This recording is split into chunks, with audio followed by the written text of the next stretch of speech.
আজমল কোন হয় আমি চিনিতো নাপাওঁ। আমি মাত্ৰ হিমন্ত বিশ্ব শৰ্মাক চিনি পাওঁ।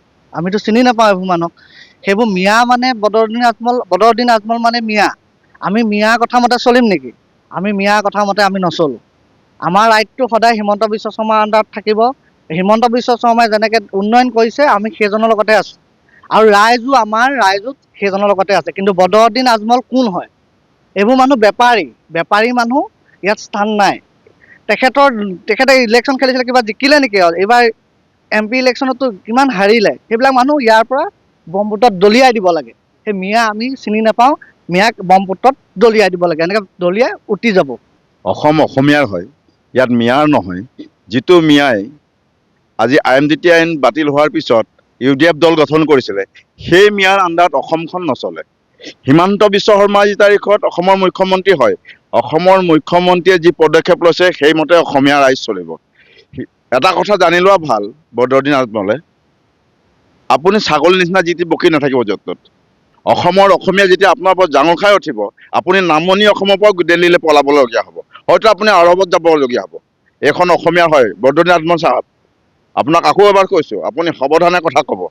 সাৱধানে যদি কথা নকয়, আমি নামনি অসমত গৈ আপোনাক খেদিম।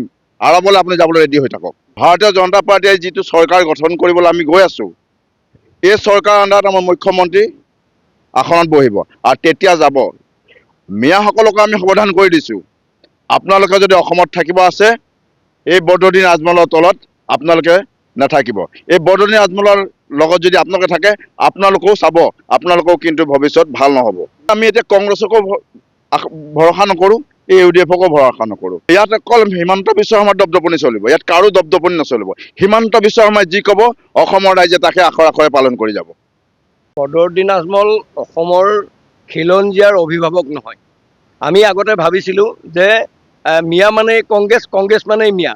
পুনৰবাৰ প্ৰমাণ কৰিছে বদৰুদ্দিন আজমলে যে মিয়াৰ ৰাজত্ব চলিব।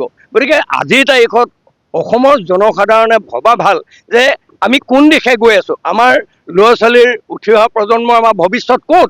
আমি কাক এৰি থৈ যাম? আমি আচলতে মিয়াৰ ওচৰত এৰি থৈ যাব লাগিব। গতিকে অতি সোনকালে ভবাৰ একদম সময় সমাগত।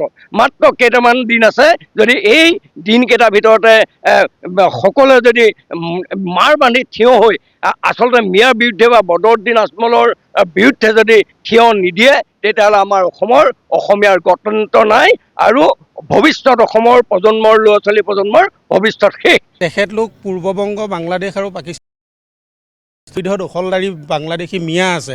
সেই মিয়াসকলৰ ৰক্ষণাবেক্ষণ দিবলৈ সিহঁতে এটা ৰাজনৈতিক দল খুলিছিলে, আৰু সেই ৰাজনৈতিক দলে সকলোবিলাক প্ৰদূষিত কৰি তুলিছে। সত্ৰ সংস্কৃতিৰ পবিত্ৰ ভূমি মাজুলী, আপোনাৰ বিশ্ব ঐতিহ্য ক্ষেত্ৰ কাজিৰঙা, আমাৰ সত্ৰৰ মহাপুৰুষ শ্ৰী শ্ৰী শংকৰদেৱৰ জন্মস্থান বটদ্ৰৱা সত্ৰ আদি যিবিলাক বেদখল হৈছে, সেই বেদখলবিলাকত তেখেতলোকৰ প্ৰত্যক্ষ বা পৰোক্ষভাৱে যি সঁহাৰি আছে, তেখেতলোকৰ সঁহাৰিৰ জহতে সেই কামবিলাক বিগত সময়বিলাকত হৈ আহিছিলে।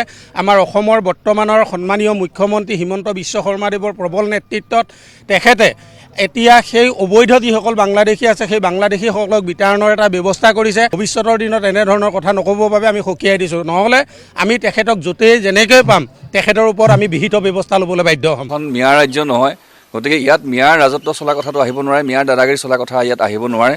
আৰু এটা কথা মই ক'ম মুকলিকৈ, যে যি উগ্ৰ মানে আপোনাৰ জাতীয়তাবাদৰ নামত যি মন্তব্য আচলতে এইসকল ৰাজনীতিকে কৰি আহিছে, ইয়াত এটা সাম্প্ৰদায়িক বিষবাষ্প বিয়পোৱাৰ এটা যি ব্যৱস্থা বা তেখেতসকলে কাম কৰিছে, এইটোক একেবাৰে মানে সমৰ্থনযোগ্য কথা হ'ব নোৱাৰে।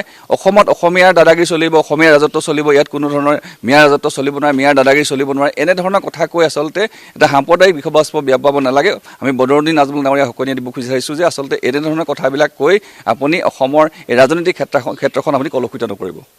তেওঁ যদি মিয়াৰ দাদাগিৰি কৰিবলৈ মন আছে, বাংলাদেশত গৈ পেলাই দাদাগিৰি কৰক, আৰু অসমীয়াৰ প্ৰভুত্ব চলিব আৰু অসমীয়াৰ দাদাগিৰি চলিব।